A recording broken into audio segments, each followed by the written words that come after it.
De son côté, l'Iran nie avoir mené des frappes aériennes contre l'État islamique dans le nord de l'Irak, comme l'affirment les États-Unis.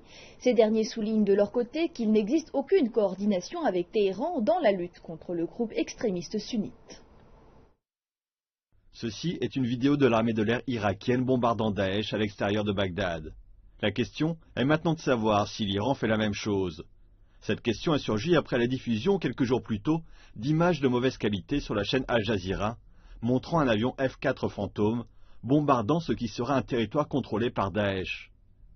Cet avion est notamment utilisé par les Iraniens, qui l'avaient acheté aux États-Unis avant la révolution islamique.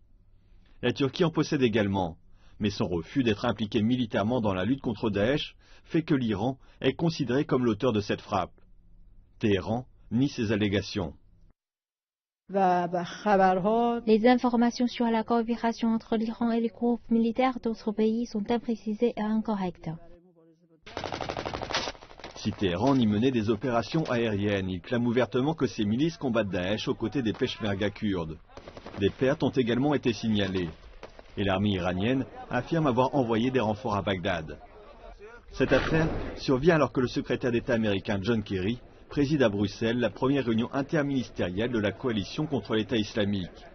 L'Iran ne fait pas partie de cette coalition et n'a été invité à aucune réunion alors qu'il est dans cette lutte dans le même camp que les États-Unis. Ces derniers maintiennent, comme les Irakiens, qu'il n'existe aucune coordination. Je pense qu'il est évident que si l'Iran s'attaque à l'État islamique à un endroit en particulier et que c'est limité à s'attaquer à l'État islamique et que cela a un impact, cela aura un effet positif, mais ce n'est pas quelque chose que nous coordonnons.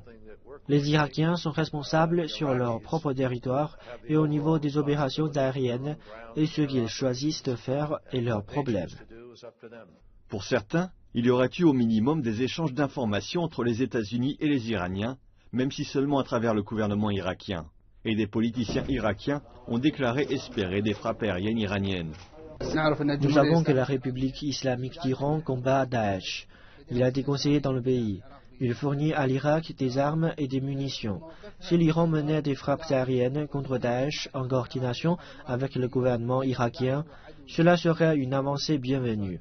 Le groupe de l'État islamique est un ennemi des peuples du monde entier, et l'Irak et l'Iran font partie des peuples visés. Les dénégations des États-Unis et de l'Iran au sujet de toute coordination pourraient être le reflet des tensions anciennes entre Téhéran et Washington, malgré les progrès récents des négociations sur le programme nucléaire iranien. Il pourrait également y avoir une dimension régionale, à conserver une certaine distance au sujet de Daesh. Plusieurs des alliés sunnites de Washington rechignent en effet à rejoindre la lutte contre Daesh. Ils estiment que le président syrien Bachar el-Assad est une plus grande menace pour la région.